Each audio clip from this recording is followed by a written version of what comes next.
সুগা জাঙ্কুকের দিকে তাকিয়ে স্বাভাবিক কণ্ঠে বলল, আমার বিশ্বাস ভাইয়া আমার বোনকে সারা জীবন রাজরানী করে রাখবে।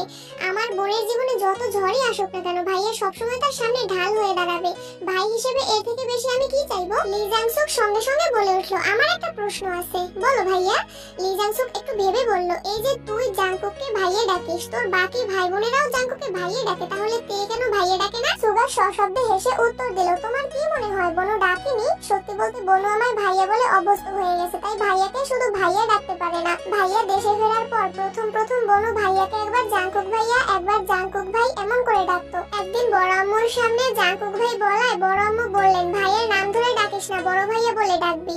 পরে সুগা জাঙ্কুকের দিকে একবার তাকালো। জাঙ্কুক চুপচাপ বসে আছে, কারণ সে ভালো করেই জানে সুগা আসলে বন্ধুরা জাঙ্কুকের প্রকৃতি সম্পর্কে জানতে চাইবে। জাঙ্কুক চুপচাপ থাকতে দেখে সুগা একটু সাহস নিয়ে পুনরায় বলা শুরু করলো। পরে আর কি বনু কিছু বলার আগেই ভাইয়াই চিৎকার দিয়ে উঠেছে। ভাইয়া বলে, ভাইয়া ডাকার কোনো প্রয়োজন নাই, যা ডাকছে তাই ডাকুক। বড় আম্মু এখান থেকে যাওয়ার পর বনু মজা করে বলেছে, জাঙ্কুক ভাইয়া। ভাইয়া সঙ্গে সঙ্গে বলে, ভুলেও যদি আর একবার ভাইয়া ডাকিস তাহলে এমন থাপ্পড় দিব জীবনের মতো ভাইয়া ডাক বন্ধ হয়ে যাবে। সেই থেকে বনু জাঙ্কুক ভাই বলেই ডাকে। সবাই জাঙ্কুকের দিকে চেয়ে হাসছে। সিও চাংবিন জাঙ্কুককে উদ্দেশ্য করে বলে, ভাই ডাক শুনতে কেমন লাগে বন্ধু? জাঙ্কুক বিরক্তি নিয়ে উত্তর দিল, ভাই ডাকটা অনেক কষ্টে সহ্য করে নিয়েছি, কিন্তু ভাইয়া ডাক সহ্য করতে পারবো না। যে হোক সুগার দিকে তাকিয়ে প্রশ্ন করলো, এমপির মেয়ের কি খবর রে? এখনো কি উল্টাপাল্টা কিছু বলে? সুগা স্বাভাবিক কণ্ঠে উত্তর দিল, মেয়ে ভালো আছে, তবে ইদানিং আরেকটা কথা বলছে যেটা আমি ভাইয়াকেও বলিনি। জাঙ্কুক ভ্রুকুচকে প্রশ্ন করলো, কি বলেছে? সুগা ঢোক গেলে আস্তে করে বলল, এমপির মেয়ের বনুরে অনেক ভালো লাগছে। জাঙ্কুক কপাল কুঁচকে গম্ভীর কণ্ঠে বলল, তো? সুগা আস্তে করে বলল, এমপির ছেলের বউ মানে এমপির মেয়ে ভাবি বানাতে চায়।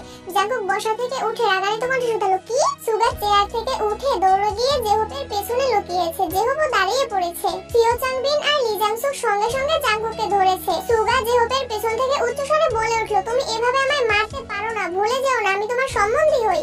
জাঙ্কুক রাগে ফুঁসতে ফুঁসতে বলল, এই কথাটা মাথায় রাখি বলেই আজ পর্যন্ত তুই আমার হাতে মার খাসনি। জেহপ হাসতে হাসতে বলছে, সুগা তোর ভাগ্য ভালো, শালা হলে যে কি দশা হইতো তোর আল্লাহই ভালো জানেন। জাঙ্কুক রাগান্বিত কণ্ঠে বলল, সুগা তোরে আমি আগেই না করছিলাম তেকে ওই বাড়িতে নেওয়ার দরকার নেই, তুই জোর করেছিলি বলে আমি নিয়েছিলাম। এমপির মেয়ের এমনিই সহ্য হয় না, এখন আবার ভাই। ছেলের নাম কি কই বাবু এটা বল শুধু। সুগা ঠান্ডা কণ্ঠে বলল, ছেলে ইউকেতে থাকে, ছেলে এসবের কিছুই জানে না, এমপির মেয়েরই ভালো লেগেছিল, আমি না করে দিছি। বলছি বড় তোমার বউ, কাহিনী যেন না বাড়ায়। জাঙ্কুক গম্ভীর কণ্ঠে শুধালো, আমায় আগে বলিস কেন? সুগা তখনও জেহপের পিছনেই লুকিয়ে আছে, ধীর কণ্ঠে বলল, এখানে চারজনের সামনে বলেই যান বাঁচানো কষ্টকর হয়ে যাচ্ছে, বাড়িতে আমায় একা পেয়ে মায়ের যে দিবা না তার কোনো গ্যারান্টি আছে? জাঙ্কুক কণ্ঠ দ্বিগুণ ভারী করে বলল, এমপির মেয়েটা যদি ছেলে হইতো তাহলে ওর খবর আছিল, এমপির ছেলে দেশে ফিরলে জানাস তো? সুগা চিন্তিত কণ্ঠে বলল, কেন মারবা নাকি? কিন্তু ছেলে তো কিছুই জানে না। জাঙ্কুক স্বাভাবিক কণ্ঠে উত্তর দিল, সেটা সময় বলে দিবে। আরো ঘন্টা দুয়েক আড্ডা দিয়ে 10টার পরে বাসায় ফিরেছে দুই ভাই। এর জন্য খাবার নিয়েছে, তবে সেই খাবার আজ আর জাঙ্কুক দেয়নি। সুগাকে দায়িত্ব দিয়ে জাঙ্কুক নিজের রুমে চলে গেছে। জাঙ্কুক চাইছে তে তার সর্বোচ্চ চেষ্টাটা করুক, জাঙ্কুকের জন্য যেন তের পড়াশোনায় কোনো সমস্যা না হয়। তেকে শক্ত আর স্বাভাবিক করতে জাঙ্কুকের এত কঠিন পদক্ষেপ নেওয়া। অবশেষে আজ সেই কাঙ্ক্ষিত দিন। ঢাকা বিশ্ববিদ্যালয়ের ক ইউনিটের ভর্তি পরীক্ষাতে সকাল সকাল রেডি হয়ে নিচে নামলো। পরীক্ষায় কান ঢাকা নিষেধ, এজন্য হিজাব পরেনি। আজ খেতে বসেছে ঠিকই, কিন্তু খাবার গলা দিয়ে নামছে না। প্রিপারেশন আলহামদুলিল্লাহ, কিন্তু মাত্রাতিরিক্ত দুশ্চিন্তায় গত দুরাত ঘুমাতে পারেনি। গতকাল রাতেই ঠিক হয়েছে গাড়ি থেকে বাইকে গেলে সুবিধাজনক হবে, তাই সুগা তেকে পরীক্ষার হলে নিয়ে যাবে। কিন্তু সকাল থেকে সুগার হদিশ নেই, এখনো ঘুম থেকেই উঠেনি। বেকুইন যেই না সুগাকে ডাকতে যাবে তখনই চোখে পড়লো জাঙ্কুক রেডি হয়ে নামছে। বেকুইন জাঙ্কুককে দেখে উচ্চস্বরে বলে উঠলেন, কি রে জাঙ্কুক, তুই কোথাও যাচ্ছিস নাকি? জাঙ্কুক স্বাভাবিক কণ্ঠে উত্তর দিল, সুগা একটু অসুস্থ, বললো তেকে আমায় নিয়ে যেতে, যেহেতু আজ শুক্রবার তাই ভাবলাম নিয়েই যাই। সবিন বলে উঠলেন, ভালোই হয়েছে, ওই ছেলের দিয়ে কোনো বিশ্বাস নেই, দেখা গেল যেতে যেতেই পরীক্ষা শেষ হয়ে যাবে, তার থেকে ভালো তুই নিয়ে যা। জাঙ্কুক মৃদু হাসলো। জিন ছেলেকে ডেকে বললেন, তোকে খেতে দিব? জাঙ্কুক খাবে না বলে বেরিয়ে গেছে। কিছুক্ষণের মধ্যে তেও বেরিয়েছে। সবাই গেট পর্যন্ত তেকে বুঝাতে বুঝাতে এগিয়ে দিয়ে এসেছে। 1 ঘন্টার মধ্যে উপস্থিত হলো পরীক্ষার কেন্দ্রে। চারপাশে অসংখ্য শিক্ষার্থী আর তাদের সাথে অভিভাবক, শুধু বন্ধুরা মিলেও পরীক্ষা দিতে এসেছে। কেউ কেউ রাস্তার পাশে বসে পড়তে ব্যস্ত। তে আশেপাশের পরিবেশ দেখে আরো বেশি শঙ্কিত হয়ে যাচ্ছে। এখনো গেট খোলা হয়নি। তে আশেপাশে এত এত শিক্ষার্থী দেখতে ব্যস্ত, অথচ জাঙ্কুক তের দিকে তাকিয়ে আছে। জাঙ্কুক হঠাৎই শীতল কণ্ঠে ডাকলো, তে। তে জাঙ্কুকের মুখের পানে তাকিয়ে উত্তর দিল, জি। জাঙ্কুক আকস্মাৎ দু হাতে আলতোভাবে তের দু গালে স্পর্শ করে তের চোখে চোখ রেখে নিরেট কণ্ঠে বলল, আমি গর্ব করে বলতে পারি এখানে উপস্থিত হাজার হাজার শিক্ষার্থীর মধ্যে আমার তে সবচেয়ে বেশি বুদ্ধিমতী। পরীক্ষা শেষে আমি তোর মুখে সেই অকৃত্রিম হাসিটা দেখতে চাই, যেই হাসিটা শুধুই বিজয়ের। আমার বিশ্বাস তুই পারবি। তে নির্বাক চোখে তাকিয়ে আছে জাঙ্কুকের মুখবিবরে। তেকে ছেড়ে একটু দূরে সরে জাঙ্কুক পুনরায় বলল, টেনশন করিস না, বের হয়ে সোজা এখানে আসবি, আমি এখানেই থাকবো। ততক্ষণে গেট খুলে দিয়েছে। হাজার হাজার শিক্ষার্থীর ভিড়ে তেও কেন্দ্রে ঢুকে পড়েছে। জাঙ্কুক বাহিরে অপেক্ষা করছে। পরীক্ষা তের হলেও চিন্তা সব জাঙ্কুকের। তার প্রথম আর একমাত্র চিন্তা অসময়ে দেশে ফেরা। ভেবেছিল ভর্তি পরীক্ষা শেষে ফিরবে, কিন্তু গঙিওর জন্য তার হলো না। দেশে ফেরার পর থেকে একটাই চিন্তা, জাঙ্কুকের জন্য তের না কোনো সমস্যা হয়। 3 মাস যাবৎ কত কৌশলী না অবলম্বন করেছে তেকে শক্ত করতে। আজকের পরীক্ষাতেই বোঝা যাবে জাঙ্কুক কতটুকু সফল আর কতটুকু ব্যর্থ। কিছুক্ষণ হলো পরীক্ষা শেষ হয়েছে। এত এত শিক্ষার্থীর ভিড়ে জাঙ্কুকের দৃষ্টি খুঁজছে সেই কাঙ্ক্ষিত ব্যক্তিকে। অবশেষে চোখ পড়ে তার অষ্টাদশীর পানে। দ্রুত পায়ে এগিয়ে আসছে, মুখে তার তৃপ্তির হাসি। খুশিতে জ্বলজ্বল করছে দু আঁখি। এক নিমিষেই জাঙ্কুকের দুশ্চিন্তা উধাও হয়ে গেছে। তে কাছাকাছি এসে খুশিতে গদগদ হয়ে বলল, আলহামদুলিল্লাহ, পরীক্ষা ভালো হয়েছে। সঙ্গে সঙ্গে প্রশস্ত হলো জাঙ্কুকের দুই ওষ্ঠ। ঠান্ডা কণ্ঠে বলল, আলহামদুলিল্লাহ। বাসায় কল দিয়ে সবার সাথে কথা বলেছে। জাঙ্কুক তের দিকে তাকিয়ে প্রশ্ন করলো, এখন কি বাসায় যাবি? বাসায় যাওয়ার কথা শুনে তের মনটা খারাপ হয়ে গেছে। 24 ঘন্টাই বাসায় থাকতে থাকতে বিরক্ত হয়ে গেছে। কোচিংয়ে যাওয়া বন্ধ হওয়ার পর শুধু একদিন ভাই বোনদের সাথে ঘুরতে বের হয়েছিল, সেই থেকে বলতে গেলে ঘরবন্দি। তের মন খারাপ দেখে জাঙ্কুক পুনরায় প্রশ্ন করলো, ঘুরতে যাবি? সহসাতে হাসি মুখে জাঙ্কুকের দিকে তাকিয়েছে, কিন্তু হাসিটা কয়েক সেকেন্ডে গায়েব হয়ে গেছে। মনে পড়ে গেল কয়েকদিন আগের খাতা পুরানোর ঘটনা। যার মনে তের জন্য বিন্দুমাত্র জায়গা নেই, তার সাথে কথা বলাই বেমানান। ওনার নাম লেখাতে যেই মানুষটা কয়েক মিনিটের মধ্যে সম্পূর্ণ খাতা পুড়িয়ে ফেলেছেন, সেই মানুষটার থেকে দূরে থাকাই শ্রেয়। তে মাথা নিচু করে উত্তর দিল, না, বাসায় চলে যাব। জাঙ্কুক কপাল কুঁচকে কেমন করে চেয়ে আছে। জাঙ্কুক খুব ভালো করেই বুঝতে পেরেছে তার অষ্টাদশী অভিমান করে আছে। জাঙ্কুক গম্ভীর কণ্ঠে বলল, আগে চল খেতে যাই। তোর জন্য তাড়াহুড়োতে সকালে না খেয়ে বের হয়েছি, খুব ক্ষুধা লাগছে। আজ শহর জুড়েই জ্যাম। শিক্ষার্থীদের ভিড়ে গাড়ি এক জায়গাতেই ঘন্টার পর ঘন্টা আটকে আছে। তেকে নিয়ে নাস্তা করে বেরিয়েছে। 1 ঘন্টা বিশাল জ্যাম পেরিয়ে বাইক ছুটেছে নিরুদ্দেশের পথে। তে দুবার জিজ্ঞেস করেছে কোথায় যাচ্ছি, কিন্তু জাঙ্কুকের কোনো উত্তর দেয়নি। ঘন্টাখানেকের মধ্যে পৌঁছে গেছে এক অপরূপ সুন্দর জায়গায়। উত্তরা 15 নম্বর সেক্টরের সুপরিচিত সেই জায়গার নাম দিয়াবাড়ি। দিয়াবাড়ি সবসময় বেশ জনপ্রিয়, তবে শরৎকালে কাশফুলের শুভ্রতায় এই স্থানের মাধুর্যতা কয়েক গুণ বেড়ে যায়। আকাশে যেমন সাদা মেঘেরা ঘুরে বেড়াচ্ছে, তেমনি প্রকৃতি জুড়েও সাদার মেলা। মুগ্ধ আঁখিতে কাশফুল দেখছে তে। কাশফুলের শুভ্রতায় তের মন ফুরফুরে হয়ে গেছে। গুটি গুটি পায়ে এগিয়ে গিয়ে আলতো হাতে কাশফুল ছুঁয়ে দিচ্ছে। এদিকে জাঙ্কুক বাইকে হেলান দিয়ে দুর্বোধ্য দৃষ্টিতে তাকিয়ে সেই দৃশ্য দেখছে। মুহূর্তে জাঙ্কুকের ঠোঁটের কোণে হাসির ঝলক দেখা গেল। আনমনে বলে উঠল, মানুষ শুধু শরতে কাশফুলের মায়ায় পড়ে, অথচ আমি প্রতিদিন প্রতিক্ষণ শুধু তোর মায়ায় পড়ে থাকি। এর মনে আনন্দের সীমা নেই। আনন্দ হবে নাই বা কেন? ঢাকা শহরে থেকেও এত বছরে কোনোদিন এই জায়গায় আসতে পারিনি। শুধু 2-1 বার নামই শুনেছে। বাবা কাকারা ব্যবসার কাজে এতই ব্যস্ত থাকেন যে সবাইকে নিয়ে ঘুরতে যাওয়ার সময় নেই কারো। কাকামণি মাঝে মাঝে তে, জেনি আর লিমিনুকে নিয়ে বের হলেও সেটা 3 মাসে একবার। অথচ জাঙ্কুক দেশে ফিরেছে সবেমাত্র 4 মাস হবে। এই অল্প সময়ে জাঙ্কুক তেকে নিয়ে ঢাকার আশেপাশে সব জায়গায় ঘুরে ফেলেছে। অবশেষে আজ কাশফুলের রাজ্যেও নিয়ে এসেছে। এটা যেন ভাবতেই পারছে না তে। জাঙ্কুক তেকে বুঝতে না দিয়ে তের বেশ কিছু ছবি তুলেছে। ফোন পকেটে রেখে কতগুলো কাশফুল একসাথে এনে তের দিকে এগিয়ে গিয়ে বলল, তোর কিছু ছবি তুলে দিব? তে জাঙ্কুকের দিকে তাকিয়ে হেসে ফেললো। সেও মনে মনে ভাবছিল মোবাইলটা নিয়ে আসলে ছবি তুলতে পারতো, কিন্তু জাঙ্কুক ভাইকে এই কথা বলার সাহস পাচ্ছিল না। জাঙ্কুক তের মনের কথা বলে ফেলেছে, তাই না চাইতেও তে হেসে ফেলেছে। জাঙ্কুক কয়েকটা ছবি তুলে দিয়েছে। ছবিগুলো দেখে তে স্বাভাবিক কণ্ঠেই বলল, ধন্যবাদ, আমরা কি এখন চলে যাব? জাঙ্কুক ভ্রু কুঁচকে বলে উঠলো, এত স্বার্থপর কেন তুই? তে চোখ বড় বড় করে তাকিয়ে শোধালো, মানে? জাঙ্কুক বিরক্তিকর স্বরে বলল, এই যে এত কষ্ট করে এত দূরে নিয়ে আসলাম তোকে, ছবিও তুলে দিলাম, একটাবার বলতে তো পারতি। দেন আপনাকে দুটো ছবি তুলে দেই, বা একটা সেলফি অন্তত তুলে। যেই নিজের ছবি তোলা শেষ অমনি বাসায় জায়গা। স্বার্থপর একটা। আমি স্বার্থপর হলে আপনি হিটলার। মুখের উপর তে জবাব দিয়ে ফেলেছে। জাঙ্কুক কপালে কয়েক ভাঁজ ফেলে ভারী কণ্ঠে বলল, আমি হিটলার হলে তুই হিটলারের নানি। এই যেন বিতর্ক প্রতিযোগিতা চলছে। তে ভেঙচি কেটে বলল, জীবনেও না, আমি আপনার মতো এত পাষাণ না।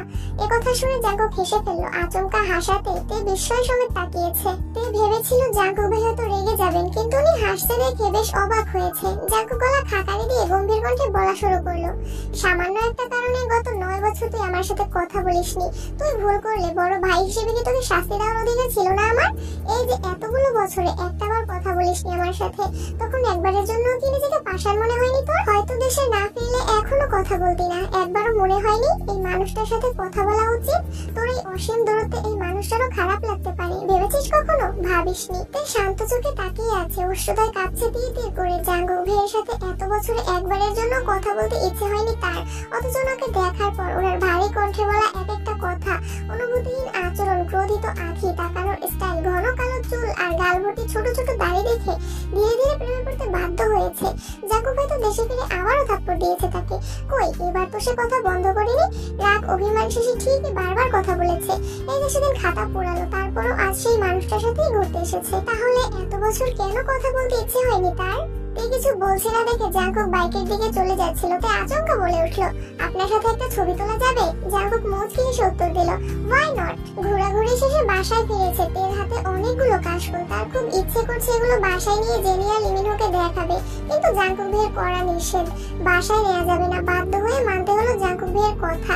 রাস্তায় দুটো পিচ্চি মেয়েকে ফুলগুলো দিয়ে বাসায় চলে আসছে। সময় চলছে নিজস্ব গতিতে। তের পড়াশোনার অন্ত নেই। সবেমাত্র ঢাকা বিশ্ববিদ্যালয়ের পরীক্ষা শেষ হলো, সামনে মেডিকেল পরীক্ষা। পড়ার চাপ যতটা তের ঠিক ততটাই রোজের। প্রতিদিন 3-4 ঘন্টা সময় নিয়ে পড়ানো, নিজে প্রশ্ন করে তের পরীক্ষা নেওয়া, সেগুলোর সমাধান করা। 15 দিনের মাথায় জগন্নাথ বিশ্ববিদ্যালয়ের ভর্তি পরীক্ষা। যতদিন না তে চান্স পাচ্ছে ততদিন চলবে এই লড়াই।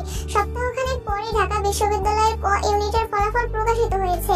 তের সিরিয়াল আসছে, সেই খুশিতে বাড়িতে উৎসব চলছে। প্রতিটা মানুষই মহা খুশি, তবে সোবিন তেমন খুশি না, কারণ ওনার ইচ্ছেতে মেডিকেলে পড়বে। বিশ্ববিদ্যালয়ের প্রতি ওনার আগ্রহ নেই বললেই চলে। বাড়ির সবাই হইচই করছে দেখে একসময় ধমক দিয়েই বসলেন। মেডিকেল পরীক্ষা এখনো হয়নি, এত খুশি হওয়ার কিছু নেই, সামনে পরীক্ষা, পড়তে বসো গিয়ে। জাঙ্কুক রুমের বাইরে ব্যালকনিতে দাঁড়িয়ে নিচে সবার হই হুল্লোড় দেখছিল। তবে সোবিনের ধমকে আর জাঙ্কুকের রাগ হচ্ছে না, বরং তের চান্স পাওয়ার খুশিতে এসব সামান্য বিষয়কে সে পাত্তাই দিচ্ছে না। কিন্তু সোবিনের ধমকে তের মন খারাপ হতে সময় লাগলো না। সিঁড়ি দিয়ে উঠে নিজের রুমে যেতে গিয়ে জাঙ্কুককে দেখে থমকে দাঁড়ালো। শীতল চোখে তাকালো একবার, হয়তো বুঝতে চেয়েছিল রেজাল্টের কথা শুনে জাঙ্কুক ভাই খুশি হয়েছেন কিনা, কিন্তু জাঙ্কুকের অভিব্যক্তি বোঝা গেল না, তাই মাথা নিচু করে তার রুমে চলে গেছে। তের পড়া যেমন থেমে নেই, তেমনি রোজা পুরো ছুটি নেই। কিছুদিন পর মেডিকেল ভর্তি পরীক্ষা দিল। এবার আর জাঙ্কুক নিয়ে যায়নি, সোবিন নিজে গাড়ি করে মেয়েকে নিয়ে গেছেন। পরীক্ষা যেমনই হয়েছে, রেজাল্টের অপেক্ষায় আছে সবাই। কিছুদিন পর একদিন জাঙ্কুক আর জেহব অফিসে কাজ করছিল। হঠাৎ লি জাংসুক ছুটে এসে উত্তেজিত কণ্ঠে বলল, কি রে জাঙ্কুক, তে কি চান্স পাইছে? জাঙ্কুক ল্যাপটপের দিকে তাকিয়ে থেকেই উত্তর দিল, ডিউতে হয়েছে, জগন্নাথে ওয়েটিং। কেন? লি জাংসুক পুনরায় বলল, আরে ভার্সিটি না, মেডিকেলে চান্স পাইছে কিনা তাই জিজ্ঞেস করেছি। জাঙ্কুক অবাক চোখে তাকিয়ে প্রশ্ন করলো, রেজাল্ট দিয়ে দিছে নাকি? হ্যাঁ, মাত্র দেখলাম, এজন্যই তো তোকে জিজ্ঞেস করতে আসছি।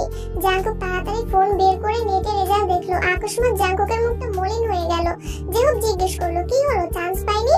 জাঙ্কুক ভারী কণ্ঠে উত্তর দিল, সরকারিতে আসেনি, প্রাইভেটে পড়তে পারবে। জাঙ্কুক সঙ্গে সঙ্গে সুগাকে কল দিয়েছে। সুগা বাসায় নেই। জাঙ্কুক বসা থেকে উঠে রুমের মধ্যে পায়চারি শুরু করেছে। কি করবে বুঝতে পারছে না, বাসায় কি চলছে কে জানে। হঠাৎই জেনির কথা মনে পড়লো, তাড়াতাড়ি রোয়ার নাম্বারে কল দিয়েছে। প্রথম কলটা রিসিভ করলো না জেনি। মায়ের ফোন বেশিরভাগ সময় জেনির কাছেই থাকে। জেনি আর লিমিনহো মিলে গেম খেলে। জেনি কল রিসিভ করলেই সালাম দিল। জাঙ্কুক সালামের উত্তর দিয়ে ভারী কণ্ঠে বলল, বাসায় কি অবস্থা? জেনি চিন্তিত স্বরে বলল, চাচু আপুকে বকতেছে, আম্মু আর মামুনি মিলেও থামাতে পারছে না। আব্বু, বড় আম্মু কেউ বাসায় নেই, আমাকে আর ভাইয়াকেও ধমক দিয়ে রুমে পাঠিয়ে দিয়েছে। জাঙ্কুক আর কিছু না বলেই কল কেটে দিয়েছে। তৎক্ষণাৎ বাড়ির উদ্দেশ্যে রওনা দিল। জাঙ্কুক সেদিনই চাচুর মনের কথা বুঝেছিল যে এই ঝামেলাটা হওয়ারই ছিল, কিন্তু আজ রেজাল্ট দেবে এটা জাঙ্কুকের জানা ছিল না। জানলে হয়তো আজ বাসা থেকে বেরই হতো না। বাইকের গতি বুঝিয়ে দিচ্ছে ভেতরে ভেতরে জাঙ্কুক কতটা ক্ষিপ্ত। বাসার গেটটা কোনো রকমে পেরিয়ে বাইক রেখে পিছু ছুটে গেল অন্দরমহলে। ড্রয়িং রুমে সোফায় বসে আছে সোবিন, ওনার পাশে ইয়নজুন স্বামীকে শান্ত করার চেষ্টা করছে। সিঁড়ির পাশে ভীত হয়ে দাঁড়িয়ে আছে তে, চিবুক নেমে গলার সঙ্গে মিশে আছে। কান্নার তোপে সামনের দিকের চুলগুলো ভেজা গালে লেপ্টে আছে, দৃষ্টি তার ফ্লোরের দিকে। রোয়া রান্নাঘরে, ভাসুরকে থামানোর সাধ্য নেই বলেই সরে পড়েছেন। কিম নামজুন জিনকে নিয়ে ডাক্তার দেখাতে গিয়েছিলেন, এখনো ফেরেনি। বেখুইন হয়তো কোনো কাজে বেরিয়েছে। সোবিন তখনও রাগান্বিত কণ্ঠে বলেই যাচ্ছেন, তোকে এত আদর ভালোবাসা দিয়ে কি হলো? সরকারি মেডিকেলে চান্সটাই তো পাসনি। কত গর্ব করে সবাইকে বলেছিলাম আমার মেয়ে মেডিকেলে পড়বে, এখন আমি কোন মুখে বলবো যে আমার মেয়ে চান্স পায়নি? তোকে এটুকু বলতেই জাঙ্কুক উচ্চস্বরে বলে উঠলো, এই তে ঘরে যা। আচমকা জাঙ্কুকের কণ্ঠ শুনে তে কিছুটা কেঁপে উঠলো। সৌবিনও থেমে গেলেন। তে মুখ তুলে জাঙ্কুকের দিকে তাকিয়েছে, কাঁদতে কাঁদতে চোখ লাল করে ফেলেছে। সৌবিন বাসায় ফেরার পর থেকে তেকে বকেই যাচ্ছেন, ঘুরে ফিরে এক কথাই বারবার বলছেন, এত আদরে থেকে এত সুযোগ সুবিধা পেয়েও মেডিকেলে চান্স পাসনি। ছেলে যেমন ভণ্ড, মেয়েটাও এরকমই হচ্ছে। সামান্য একটা ভর্তি পরীক্ষাতে চান্স পেতে পারেনি। এই থেকে শুরু করে আর যা যা বলার ছিল সবই বলেছেন। অতিরিক্ত রাগে মানুষের বুদ্ধি লোপ পায়, তখন যা বলে তার বেশিরভাগই অহেতুক আর বিবেকহীন কথা। তে সিক্ত আঘাতে জাঙ্কুকের দিকে তাকিয়ে আছে। জাঙ্কুক নীরের কণ্ঠে পুনরায় বলল, রুমে যেতে বলেছি তোকে। তে মাথা নিচু করে ফেলেছে, বাবার দিকে তাকানোর সাহস পাচ্ছে না। তখন বাবার ধমক খেয়েছে, এখন জাঙ্কুক ভাইয়ের ধমক খাওয়ার আর ইচ্ছে নেই। তাই ধীর পায়ে সিঁড়ি দিয়ে উঠতে লাগলো। জাঙ্কুক কয়েক কদম লাগিয়ে সোফার কাছাকাছি এসে দাঁড়িয়ে সবিনের দিকে তাকিয়ে গম্ভীর কণ্ঠে বলা শুরু করলো, যা হওয়ার তা হয়ে গেছে। এমন তো নয় যে তে চেষ্টা করেনি, আর এমনটাও নয় যে সে পাশ করেনি। আপনার যদি পড়ানোর ইচ্ছে থাকে তাহলে এত এত প্রাইভেট মেডিকেল কলেজ আছে, ওইখানের কোনোটাতে পড়াতে পারেন। তে রুমে যেতে যেতে জাঙ্কুকের কথাগুলো শুনেছে। জাঙ্কুক ভাই যে বাপের বকার হাত থেকে বাঁচাতে এসেছে এটা ভেবেই তে অবাক হয়ে যাচ্ছে। কিছুদিন আগে উনিই বলেছেন ডিওতে চান্স না পেলে পা ভেঙে ঘরে বসিয়ে রাখবেন, অথচ আজ সেই মানুষটার ভিন্ন রূপ। একটা মানুষের কত রূপই না হতে পারে। সৌবিন রেগে বললেন, প্রাইভেটে পড়ানোর ইচ্ছে থাকলে মাস শেষে এত টাকা মেয়ের পড়াশোনার জন্য খরচ করতাম না। বাসা থেকে বের হলে আশেপাশের মানুষ আমায় প্রশ্ন করবে কেন চান্স পাইনি, কি বলবো আমি তখন? জাঙ্কুক দীর্ঘশ্বাস ছেড়ে বলল, আপনি কি চাইছেন এখন? ঘন্টার পর ঘন্টা মেয়েটার উপর রাত ঝাড়লে কি রেজাল্ট পরিবর্তন আনতে পারবেন?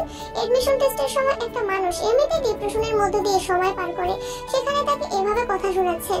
আজ আপনার যতটা কষ্ট হচ্ছে তার থেকেও হাজার গুণ বেশি কষ্ট হচ্ছে তের। দিনরাত এক করে চান্স পাওয়ার জন্য পড়াশোনা সে করেছিল। বাবা মা হিসেবে ওকে সাপোর্ট করাটা আপনাদের দায়িত্ব ছিল, কিন্তু কি বলবো, আপনারা তো সন্তানের থেকেও সমাজকে বেশি প্রাধান্য দেন। কথাগুলো বলে জাঙ্কুক সিঁড়ি দিয়ে উঠে যাচ্ছে। সৌবিন নিশ্চুপ বসে আছেন, ভেতরে ভেতরে এখনো রাগে ফুঁসছেন, কিন্তু জাঙ্কুকের বলা কথাগুলোর প্রতিউত্তর ছিল না বলেই চুপ করে গেছেন। ইয়ঞ্জনও শান্ত স্বরে স্বামীকে বোঝাচ্ছেন। তে বিছানায় উপর হয়ে শুয়ে কাঁদছে, চুলগুলো এলোমেলো হয়ে ছড়িয়ে আছে। জাঙ্কুক একটু শব্দ করে দরজা ধাক্কা দিল, কিন্তু তের কোনো সারা শব্দ নেই। অবিরত কেঁদেই যাচ্ছে, এই কান্নার কোনো অন্ত নেই। জাঙ্কুক বিছানার পাশে বসে আস্তে করে ডাকলো, তে। সঙ্গে সঙ্গে তে একটু থামলো, তারপর আবার কান্না শুরু করলো। জাঙ্কুক আলতোভাবে মাথায় হাত রেখেছে, এলোমেলো চুলগুলো কিছুটা গুছিয়ে স্বাভাবিক কণ্ঠে বলল, তোর সাথে কথা আছে, ওঠ। তে কাঁদতে কাঁদতে উত্তর দিল, আমার সাথে কথা বলতে হবে না, আপনি চলে যান। জাঙ্কুক গম্ভীর কণ্ঠে বলল, তোর সাথে কথা না বলে আমি যাব না। আমি 10 পর্যন্ত গুনবো, এর মধ্যে মুখ ধুয়ে আমার সামনে এসে বসবি। তে তবুও নড়ছে না। জাঙ্কুক ভারী কণ্ঠে বলা শুরু করলো, 1 2। তে তড়িঘড়ি করে উঠে ওয়াশরুমে চলে গেছে। তে এই তড়িঘড়ি দেখে জাঙ্কুক মৃদু হাসলো। তে ফ্রেশ হয়ে জাঙ্কুকের মুখোমুখি বসেছে। জাঙ্কুক মোলায়েম কণ্ঠে শুধালো, তুই কাঁদছিলি কেন?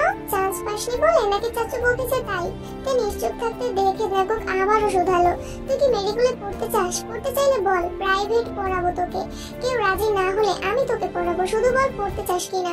তে মাথা নিচু করে উত্তর দিল, জানি না। এই প্রশ্নের উত্তর নেই তের কাছে, কারণ ছোটবেলা থেকে ভালো স্টুডেন্ট হওয়ায় জেএসসি এর পর সবার মতো পরিবারের কথায় তাকেও সায়েন্স নিতে হয়েছিল। আর সায়েন্স নেওয়া মানেই বাড়ির মানুষ ডাক্তার বানানোর স্বপ্ন দেখা শুরু করে। সবার স্বপ্নকে বাস্তবায়ন করতে এতদিন সে চেষ্টা করে এসেছে। জাঙ্কুক শ্বাস ছেড়ে ভারী কণ্ঠে বলা শুরু করলো, দেখ, যদি এমন হয় ডাক্তার হওয়াই তোর একমাত্র লক্ষ্য, তুই মন প্রাণ দিয়ে চাস ডাক্তার হতে, তাহলে তুই প্রাইভেটে পড়তে পারিস। প্রাইভেট থেকে পড়েও প্রতি বছর হাজার হাজার ভালো ডাক্তার বের হচ্ছেন।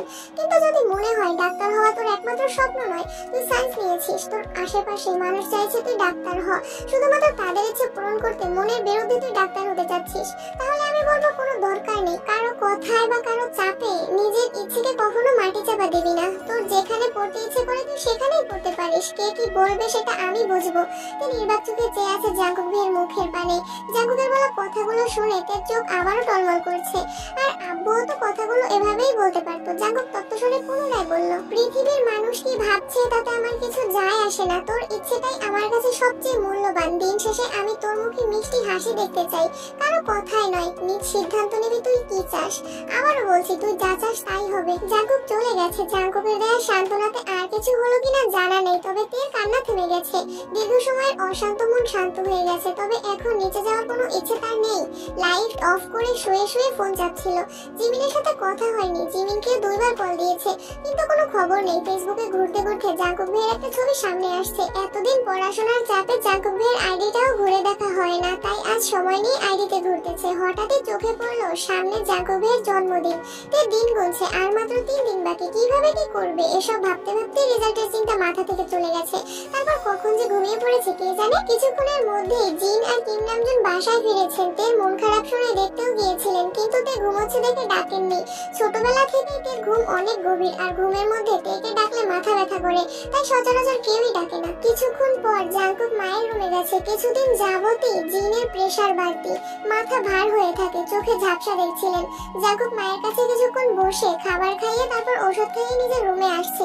এটুকু সময়ের মধ্যে কিম নামজুন রুমে আসেননি, হয়তো বা দুই ভাই অন্য রুমে কথা বলছেন। ঘন্টাখানেক পর সুগা বাসায় ফিরেছে। জাঙ্কুকের কাছ থেকে সবই শুনেছে। তেকে দেখতেও গিয়েছিল, কিন্তু লাইট অফ দেখে সেও ডাকেনি। রুমে বসে কি করবে বুঝতে পারছে না। তখনই জিমিনের নাম্বার থেকে কল আসছে। সুগা অবিশ্বাস্য চোখে তাকিয়ে কলটা রিসিভ করলো। আসসালামু আলাইকুম। ওয়ালাইকুম আসসালাম। জিমিন চিন্তিত কণ্ঠে শুধালো, আপনি কি বাসায়? তে কোথায় বলতে পারবেন? এতগুলো কল দিচ্ছি, রিসিভ করছে না তো, তাই বাধ্য হয়ে আপনাকে কল দিলাম। সুগা স্বাভাবিক কণ্ঠে উত্তর দিল, আমি বাসায়, বোনও তো ঘুমোচ্ছে, মনে হয় ফোন সাইলেন্ট করা। আচ্ছা, তের কি সরকারিতে চান্স হয়েছে? না, প্রাইভেটে। তোমার? আমারও।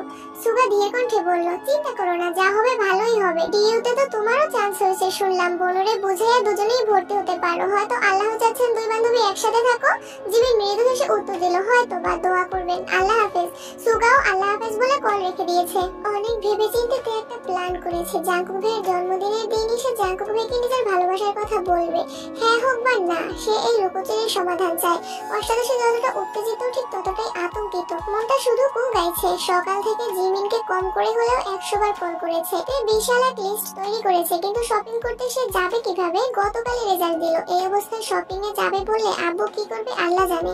কিম নামজুন আর জিন সকাল থেকে বেশ কয়েকবার তেকে বুঝিয়ে গেছেন, কিন্তু সেসব শুধুই পড়াশোনা নিয়ে। শপিং এ যেতে দেবে কিনা, আবার যেতে দিলেও যদি আম্মু বা বড় আম্মুর সঙ্গে যায় তাহলে তো জাঙ্কুক ভাইয়ের জন্য কিছুই নিতে পারবে না সে। বিকেলের দিকে আবারও জিমিনকে কল দিয়েছে। আমি কি করব বল না প্লিজ। তোকে তো বললাম তুই বাসা থেকে বের হলে আমায় জানাইস, আমি শপিং এ যাবো তোর সাথে। কিন্তু বাসায় থেকে কি করব করিস না। বাসা থেকে তো বের হতে পারবো না। তাহলে একটাই উপায় আছে, অনলাইনে অর্ডার করতে পারিস। সেটা কিভাবে করে? আমি তো কখনো করিনি। আমিও করিনি, কিন্তু আপু মাঝে মাঝে অনলাইনে কেনাকাটা করে, কিন্তু বিস্তারিত জানি না। এখন কি করব? তোর ভাইয়াকে জিজ্ঞেস করতে পারিস। ভাইয়াকে বলার সাহস নাই আমার। যদি জিজ্ঞেস করে কি আনবো বা বলে আমি এনে দেই তখন? জিমিন চিন্তিত স্বরে বলল, সেটাও হতে পারে, কিন্তু কিছু করার নেই। বের হতে যেহেতু পারবি না তাহলে রিস্ক তো নিতেই হবে। আর না হয় বাদ দে। ফোঁস করে শ্বাস ছেড়ে বলল, বাদ দিতে পারবো না, আমার জানতেই হবে উনি কাকে ভালোবাসেন। জিমিন পুনরায় বলল, যদি বলেন রোজ আপুকে ভালোবাসেন তখন কি করবে? তে কণ্ঠস্বর ভেজে আসছে। ভেজা কণ্ঠে বলল, তাহলে আমি এই বাড়ি ছেড়ে চলে যাব। যে বিশ্ববিদ্যালয়ে ভর্তি হব সেখানে হোস্টেলে চলে যাব, আর বাসায় ফিরবো না। চোখের আড়াল হলে ধীরে ধীরে হয়তো জাঙ্কুক ভাই মনের আড়ালও হয়ে যাবেন। শেষ কথাটুকু বলে কান্না শুরু করে দিয়েছে। জিমিন কিছু বলার আগেই কল কেটে দিয়েছে তে। রাত 10টার দিকে তে সুগার জন্য ব্যালকনিতে পায়চারি করছে। সুগাকে কিভাবে কি বলবে সেই শব্দগুলো সাজাচ্ছে, কিন্তু অনেকক্ষণ হয়ে গেছে সুগা ফিরছে না। কিছু একটা ভেবে তে জাঙ্কুকের রুমের দিকে পা বাড়ালো। দরজায় দাঁড়িয়ে আস্তে করে বলল, আসবো? জাঙ্কুক ফোনে কথা বলছিল। তের কণ্ঠ শুনে ঘাড় ঘুরিয়ে তাকালো। ফোন কানে রেখেই বলল, আয়। তে বিছানার পাশে চুপ করে দাঁড়িয়ে আছে। ফোনের ওপাশে থেকে কে যেন কি বলছে। জাঙ্কুক উচ্চস্বরে হেসে উত্তর দিল, আমার চিন্তা না করে এখন নিজের চিন্তা করো, রাখছি। কল কেটে তের দিকে তাকিয়ে স্বাভাবিক কণ্ঠে বলল, কিছু বলবি? জাঙ্কুক ভাইয়ের ফোনে কথা বলাটা তের মাথায় ঘুরছে। এক মুহূর্তে মনটা খারাপ হয়ে গেল। কার সাথে কথা বলছিল, কিসের কথাই বা বলছিল? তে এসব ভাবনায় মগ্ন। জাঙ্কুক কপাল কুঁচকে ভারী কণ্ঠে প্রশ্ন করলো, কি হয়েছে, কথা বলছিস না কেন?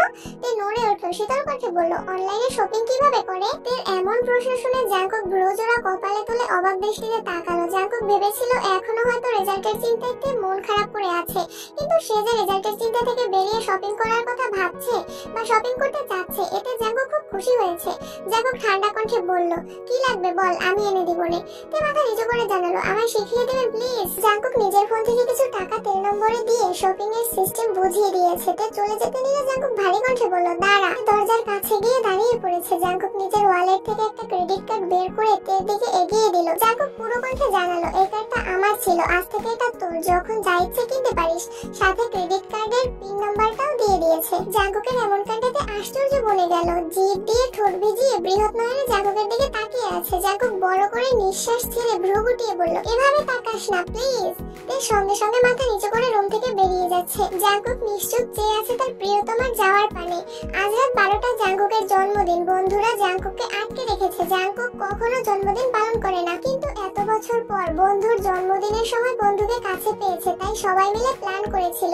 সুগাকেও আগে থেকে সবকিছু জানিয়ে রেখেছিল। কাছের 4 জন বন্ধু আর সুগা বাদেও আরো 20 জন বন্ধু আসছে। ওদের সাথে তেমন দেখা সাক্ষাৎ হয় না। জাঙ্কুকের জন্মদিন উপলক্ষে সবগুলো প্ল্যান করেই আসছে। বিশাল বড় কেক, সাথে গিফট, পার্টি স্প্রে সব নিয়ে আসছে।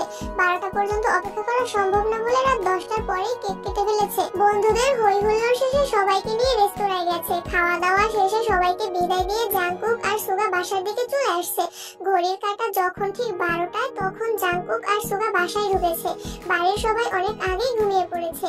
কিম বাড়িতে কখনোই কারো জন্মদিন পালন করা হয় না, তাই জন্মদিন আর অন্য দিনের মধ্যে তেমন কোনো পার্থক্য নেই বললেই চলে। হাতে বন্ধুদের কিছু গিফট নিয়ে জাঙ্কুক রুমের দিকে যাচ্ছে। সুগাও রুমে চলে গেছে। জাঙ্কুক তে রুমের সামনে এসে থমকে দাঁড়ালো। একবার তাকিয়ে দেখলো, নিচ থেকে তাকিয়ে দেখেছে ব্যালকনিতে তে ছিল না, দরজাও চাপানো, লাইট অফ। প্রতিদিন অপেক্ষা করলেও আজকে ঘুমিয়ে পড়েছে। এটা ভেবে জাঙ্কুকের মন কিছুটা খারাপ হলো।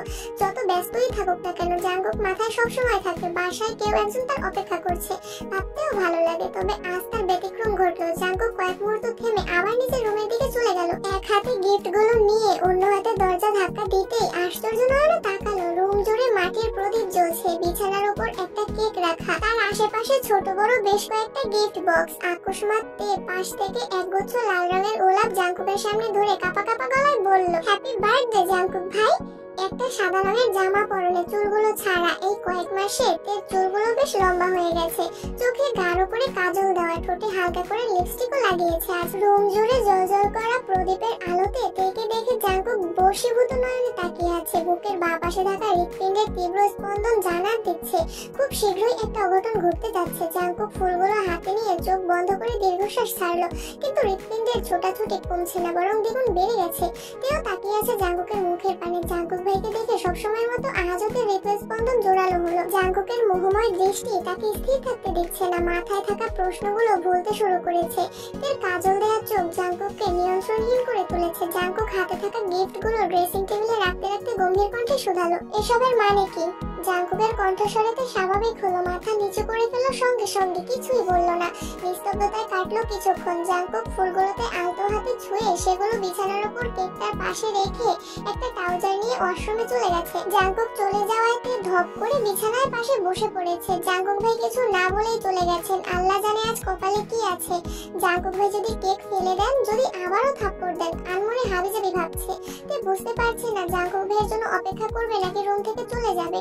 5-7 মিনিট বসে থেকে এতে সিদ্ধান্ত নিল রুম থেকে চলে যাবে। তারপর জাঙ্কুক ভাই যা করার করতে থাকুক। তে উঠে কয়েক পা এগোতেই জাঙ্কুক ওয়াশরুমের দরজা থেকে বলল, কোথায় যাচ্ছিস? কেক কাটবো না? তের পা থেমে গেছে। মাথা নিচু করে দাঁড়িয়ে পড়েছে সেখানেই। জাঙ্কুক ওয়াশরুম থেকে বের হয়ে একটা সাদা রঙের টি শার্ট পরেছে, হয়তো ইচ্ছে করেই পরেছে। ভেজা চুলগুলো থেকে এখনো পানি পড়ছে, তবে মোছার চেষ্টাও করছে না। তের কাছে এসে দাঁড়াতে এতে কিছুটা কেঁপে উঠলো। এই বুঝি থাপ্পড়টা মারবেন। নিজেকে বাঁচাতে সহসা দুগালে 2 হাত চেপে ধরলো। অষ্টাদশীর কাণ্ড দেখে জাঙ্কুক নিজের ভ্রুযুগল নাকের ডগায় টেনে নিল। স্বভাবসুলভ তপ্ত স্বরে বলল, এসব করার জন্যই সেদিন অনলাইনে শপিং শিখতে এসেছিলি? তে মাথা নিচু করে ফ্লোর দিকে তাকিয়ে আছে।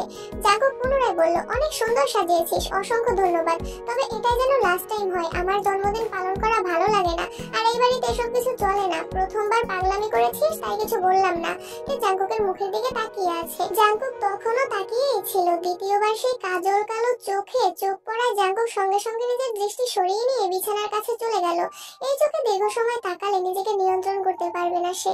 তেও জাঙ্কুকের পাশে এসে দাঁড়িয়েছে, তবে মনে থাকা প্রশ্নগুলো করার বিন্দুমাত্র সাহস অবশিষ্ট নেই। তাই ভাবলো আজকের মতো কেক কেটে এখান থেকে পালাতে পারলেই বাঁচি। জাঙ্কুক কেক কেটে প্রথমেই তেকে অল্প একটু খাইয়ে দিল। যথারীতি তেও খাইয়ে দিয়েছে। ফুচকা খাওয়ানোর পর আজ জাঙ্কুক ভাইয়ের মুখে তুলে কেক খাওয়াতে গিয়েও তে সেই পূর্বের অনুভূতি কাজ করছে। জাঙ্কুক নিচু হয়ে বাকি কেকটা কাটছিল। আচমকা তের আঙুলে লেগে থাকা ক্রিম 2 আঙুলে জাঙ্কুকের গালে ছুঁয়ে দৌড় দিতে নিলে 1 সেকেন্ডেই জাঙ্কুক হাত চেপে ধরে ফেললো। জাঙ্কুক ঘুরে 2 পা এগিয়ে তের কাছে গিয়ে দাঁড়ালো। জাঙ্কুক ভাইয়ের কাছে আসাতে তে আতঙ্কে 2 পা পেছালো। জাঙ্কুকের হাতের মুঠোয় থাকা নিজের হাতটা ছুটানোর খুব চেষ্টা করছে, কিন্তু জাঙ্কুক শক্ত হাতে ধরে রেখেছে। জাঙ্কুক 1 পা এগোচ্ছে আর তে 1 পা পিছাচ্ছে। তে কাঁদো কাঁদো কণ্ঠে বলছে, আর জীবনেও এমন করবো না, প্লিজ এবারের মতো ছেড়ে দেন। জাঙ্কুক তপ্ত দৃষ্টিতে তাকিয়ে এগিয়ে আসছে। তে পেছাতে গিয়ে অনুভব করলো দেয়ালে পিঠ থেকে গেছে তার। জাঙ্কুক হাতে থাকা তের হাতটা দেয়ালে চেপে ধরে একটু নিচু হয়ে অপর হাতে ছুঁয়ে দিল অষ্টাদশের গাল। তে গালে ক্রিম লাগানোর সঙ্গে সঙ্গে জাঙ্কুক কেকের উপরে হাত রেখে সবটুকু ক্রিম নিজের হাতে লাগিয়েছিল, সেটাই তের দুগালে লাগিয়ে দিয়েছে। তের হাত পা কাঁপছে। জাঙ্কুক মাথা নিচু করাতে ভেজা চুলগুলো কপালে পড়েছিল। জাঙ্কুক আকস্মাৎ মাথা ঝাঁকাতে কপালে থাকা চুলগুলো কিছুটা সরে গেছে, সাথে সাথে চুলের পানি ছিটকে পড়েছে অষ্টাদশের চোখে মুখে। সহসা দু চোখ বন্ধ করে ফেলেছে তে। জাঙ্কুক বিরক্তি ভরা কণ্ঠে বলল, আর কত জ্বালাবি? তুই কি একটুও শান্তি দিবি না আমায়? যা না করতে বলি তাই বেশি বেশি করিস। চোখে কাজল দিতে না করেছিলাম, তারপরও কেন দিয়েছিস? আমার ধৈর্যের সীমা অতিক্রম করতে কেন উঠে পড়ে লেগেছিস? জাঙ্কুক বুঝতে পারছে তে নিঃশ্বাস বন্ধ হয়ে আসছে। জাঙ্কুকের হাতে থাকা হাতটা খুব জোরে কাঁপছে। অষ্টাদশের সম্পূর্ণ দেহ তীব্রভাবে কম্পিত হচ্ছে। জাঙ্কুক আপাদমস্তক দেখলো একবার। জাঙ্কুক তের হাতটা ছেড়ে দু পা পিছিয়ে গেল। জাঙ্কুক দূরে সরাতে তে যেন হাত ছেড়ে বেঁচেছে। দীর্ঘশ্বাস ছেড়ে নিজেকে কিছুটা স্বাভাবিক করে রুম থেকে ছুটে পালালো। জাঙ্কুকও দরজা পর্যন্ত এগিয়ে গেল। ততক্ষণ তে নিজের রুমে চলে গেছে। জাঙ্কুক বিছানায় বসে ফুলগুলো হাতে নিয়ে গন্ধশুকে দীর্ঘ চুমু এঁকে দিল। হাত ধুয়ে এসে ধীরে ধীরে সবগুলো গিফট খুলে দেখলো। অনলাইনে ছেলেদের জন্য যা যা পেয়েছে সবই নিয়ে নিয়েছে। সবগুলোই মোটামুটি সুন্দর ছিল। জাঙ্কুক জিনিসগুলো সুন্দর করে গুছিয়ে রেখে ঘুমিয়ে পড়েছে। আজ শুক্রবার, সেই রাতের পর তে আর জাঙ্কুকের সামনে পড়েনি। ভয়ে আতঙ্কে নিজেকে রুমের মধ্যে বন্দি করে রেখেছে। আম্মুর সামনেও যায়নি। দুপুরের দিকে যেই না রুম থেকে বের হতে যাবে তখনই জাঙ্কুকের মুখোমুখি হলো। জাঙ্কুক নামাজের জন্য বের হচ্ছিল। তেকে দেখে থামলো, মৃদু স্বরে বলল, নামাজ পড়ে রেডি হোস, একটা প্রোগ্রামে নিয়ে যাব তোকে। তে আস্তে করে বলল, কিসের প্রোগ্রাম? জাঙ্কুক ঠান্ডা কণ্ঠে উত্তর দিল, সেটা গেলেই বুঝতে পারবি। রেডি হয়ে বের হয়ে পড়িস, আমি বাইরেই থাকবো। তে আর কিছু বললো না। জাঙ্কুক টুপি মাথায় দিতে দিতে বাসা থেকে বেরিয়ে পড়েছে। জাঙ্কুকের কথা মতো নামাজ পড়ে তে একটা গর্জিয়াস ড্রেস পরে সুন্দর করে সেরেছে। তবে আজ ভুল করেও সে কাজলে হাত দেয়নি। ঘন্টা দুয়েক পর তে রুম থেকে বেরিয়েছে। বিকেলবেলা ড্রয়িং রুম সবসময় ফাঁকা থাকে, তাই কারো কোনো প্রশ্নের সম্মুখীন হতে হয়নি তাকে। বাসা থেকে বের হয়ে কিছুটা যেতেই চোখে পড়লো জাঙ্কুক ভাই দাঁড়িয়ে আছে। প্রতি শুক্রবারের মতো আজও পাঞ্জাবি পরেছেন, তবে আজকে এটা একটু গর্জিয়াস। তে কাছাকাছি আসতে জাঙ্কুক মৃদু হেসে বলল, মাশাআল্লাহ, অনেক সুন্দর লাগছে তোকে। তে মাথা নিচু করে বিড়বিড় করে বলল, আপনাকেও অনেক সুন্দর লাগছে। জাঙ্কুক কথাটা শুনে নিঃশব্দে হেসে হেলমেট পরে নিল। তারপর তেকে নিজের হাতে হেলমেট পরিয়ে বাইক স্টার্ট দিল। 30 মিনিটের রাস্তা জ্যাম পেরিয়ে 1 ঘন্টা 30 মিনিটে পৌঁছেছে। বাইক পার্ক করে তেকে নিয়ে ঢুকলো একটা কমিউনিটি সেন্টারে। কিছু জিজ্ঞেস করতে গিয়েও ভয়ে জিজ্ঞেস করতে পারছে না, তাই বাধ্য মেয়ের মতো জাঙ্কুকের পিছন পিছন গেট পেরিয়ে ভিতরে ঢুকলো। কিছু দূর যাওয়ার পরে চোখে পড়লো স্টেজের দিকে। অসংখ্য ফুল দিয়ে সাজানো সুন্দর একটা স্টেজে লাল লেহেঙ্গা পরে বউ সেজে বসে আছে এক সুন্দরী। ওনার পাশে জামাই সেজে এক সুদর্শন এক পুরুষ বসে আছে। ফটোগ্রাফার বিভিন্ন স্টাইলে তাদের ছবি তুলতে ব্যস্ত। তে স্টেজের দিকে তাকিয়ে সেই দৃশ্য দেখে চমকে উঠে বলল, রোজ আপু। জাঙ্কুক তের দিকে তাকিয়ে কিছু না বলে শুধু মুচকি হাসলো। তে জাঙ্কুকের দিকে একবার দেখে আবার রোজ আপুর দিকে উত্তেজিত কণ্ঠে পুনরায় শোধালো, সত্যি কি রোজ আপুর বিয়ে? জাঙ্কুক স্বাভাবিক কণ্ঠে উত্তর দিল, হ্যাঁ। তে আনমনে বলল, হঠাৎ? জাঙ্কুক হাসি মুখে জবাব দিল, হঠাৎ না, বিয়ে অনেকদিন আগে থেকেই ঠিক ছিল। তে আশ্চর্য নয়নে তাকিয়ে আছে। এতদিন রোজ আপুকে নিয়ে কতই না সন্দেহ করলো, কত উল্টাপাল্টা কথা ভাবলো। হাজার চেষ্টা করে এত মাস জাঙ্কুক ভাইয়ের প্রতি নিজের অপ্রকাশিত ভালোবাসা মনের ভিতর চাপা দিয়ে রেখেছিল শুধু রোজ আপুর জন্য। জাঙ্কুক ভাইয়ের সঙ্গে রোজ আপুকে জড়িয়ে কত বাজে চিন্তাই না করে এসেছে। এমনকি তাদের বিয়ে পর্যন্ত ভেবে নিয়েছিল। অথচ কি হলো? রোজ আপু বিয়ে হয়ে যাচ্ছে, তাও অন্য কারোর সঙ্গে। এই ঘটনা স্বাভাবিকভাবে মেনে নেওয়া অষ্টাদশের পক্ষে অসম্ভব। হাবিজাবি ভাবতে ভাবতে তের হঠাৎ মনে হলো পুরনো সেই কথাটা জাঙ্কুক ভাইকে জিজ্ঞেস করেছিল, আপনি কি রোজ আপুকে ভালোবা? তৎক্ষণাৎ জাঙ্কুকের দেয়া থাপ্পড়টা মনে পড়তে তে কিছুটা কেঁপে উঠলো। মনে মনে ভাবছে, জাঙ্কুক ভাইয়ের সাথে যখন রোজ আপুর কিছুই ছিল না, তাহলে এতদিন এটা ক্লিয়ার করে বলেননি কেন আমায়? অবশ্য বলবেনই বা কেন? উনি কি আমার অনুভূতি বোঝেন? থাপ্পড় না দিয়ে সেদিন এটাও তো বলতে পারতেন, আপুর জীবনে কেউ আছে বা আপুর বিয়ে ঠিক। বড় আম্মু যখন জাঙ্কুক ভাইকে রোজ আপুর কথা বলেছিলেন তখনও তো বলতে পারতেন, তাহলে তো আমি এত দুশ্চিন্তায় থাকতাম না। কিন্তু সেদিনও উনি টু শব্দটাও করেননি। শুধু শুধু 4টা মাস বৃথা গেল আমার। না মেডিকেলে চান্স পেলাম আর না জাঙ্কুক ভাইকে পেলাম।